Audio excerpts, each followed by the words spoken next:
நண்பர்களுக்கு வணக்கம். நம்ம இன்னைக்கு ஆஃபீஸில் நடக்கக்கூடிய கான்வர்சேஷனை பற்றி பார்க்க போகிறோம். அதாவது நம்ம ஆஃபீஸ் வரப்ப எந்த மாதிரியான கான்வர்சேஷன் நடக்கும் அப்படின்னு சொல்லிட்டு அதை பற்றி நம்ம இன்னைக்கு பார்க்க போகிறோம். நம்ம இப்போ ஆஃபீஸ்க்கு வந்தப்ப எனக்கு ரொம்ப லேட் ஆகிடுச்சு. ஐ ஆம் லேட், எனக்கு தாமதமாகிட்டது.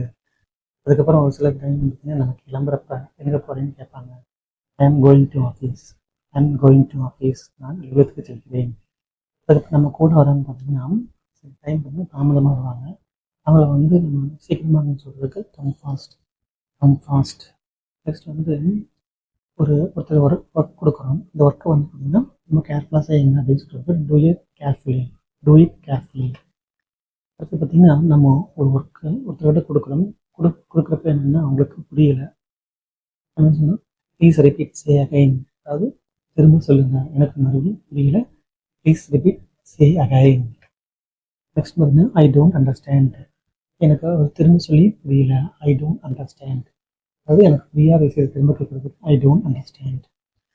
அதுக்கப்புறம் என்னுடைய ஃபைல் எங்கேன்னு கேட்குறதுக்கு வேர் இஸ் மை ஃபைல். இப்போ ஒருத்தர்கிட்ட கொடுத்துட்டு நம்ம ஒர்க்கு ஸ்டார்ட் பண்ணணும்னு சொல்கிறதுக்கு ஸ்டார்ட் த ஒர்க். நெக்ஸ்ட் பார்த்தீங்கன்னா கொஞ்சம் கம்ப்ளீட்டாக டாஸ்க் பண்ணுங்க, அதாவது கம்ப்ளீட் பண்ணுங்க அப்படின்னு சொல்கிறதுக்கு கம்ப்ளீட் தி டாஸ்க். நம்ம கொஞ்சம் பிஸியாக இருக்கிறப்ப நம்ம கூப்பிட்றப்ப நம்ம என்ன கால் மீ லேட்டர். நம்ம ஒரு ஒர்க்கு கம்ப்ளீட் பண்ணதுக்கப்புறம் அதை நம்ம எனக்கு கேட்குறோம் சென்ட் மீ அண்ட் மெயில், அது எனக்கு இன்னஞ்சல் அனுப்பணும். அதுக்கப்புறம் எனக்கு இப்போ மீட்டிங் இருக்குது அப்படின்னு சொல்கிறதுக்கு ஐ ஹேவ் எ மீட்டிங், எனக்கு ஒரு மீட்டிங் இருக்குது. அது பார்த்தீங்கன்னா ஐம் டேக்கிங் லீவ் டுமாரோ, நாளைக்கு நான் லீவ் எடுக்கிறேன். பார்த்தீங்கன்னா லெட்ஸ் டாக் ஆஃப்டர் லஞ்ச், அதாவது நம்ம ஒருத்தர்கிட்ட பேசலாம்னு சொல்கிறோம், நம்ம லஞ்சுக்கு அப்புறம் பேசலாம்னு சொல்கிறதுக்கு லெட்ஸ் டாக் ஆஃப்டர் லஞ்ச். அதுக்கப்புறம் ஒரு வேலையை கொடுத்துருக்கோம், அப்படி எந்த அளவுக்கு அவர் முடிச்சிருக்காரு அப்படின்னு சொல்கிறதுக்கு how much work is done, அதாவது எவ்வளோ வேலை முடிஞ்சிருக்கு. எவ்வளோ வேலை முடிஞ்சிருக்கு. நெக்ஸ்ட் பார்த்தீங்கன்னா இங்கே கையெழுத்து போடு அப்படின்னு சொல்கிறதுக்கு சைன் ஹியர். இப்போ நம்ம ஒருத்தர்கிட்ட ஹெல்ப் கேட்குறோம், அதுக்கு கேன் யூ ஹெல்ப் மீ. ஒரு விஷயத்தை மறுபடியும் நம்ம செக் பண்ணுறப்ப செக் திஸ் அகைன்.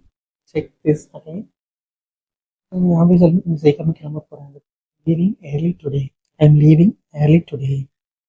ஆக்சுவலி பார்த்தீங்கன்னா ஒருத்தர் ஒர்க் பண்ணாமல் டைம் வேஸ்ட் பண்ணிட்டு இருக்காரு, அவர்கிட்ட நம்ம டோன்ட் வேஸ்ட் டைம். அது பார்த்தீங்கன்னா அவர் ஒரு ஜாப் நல்லா பண்ணியிருக்காரு, அதுக்கு நம்ம என்ன சொல்கிறோம் கிரேட் ஜாப். நம்மக்கிட்ட ஒரு ஒர்க் கொடுக்குறப்ப நமக்கு வேறு ஒரு ஒர்க் இருக்குது, அது எப்படி சொல்கிறோம்னா ஐ எம் பிஸி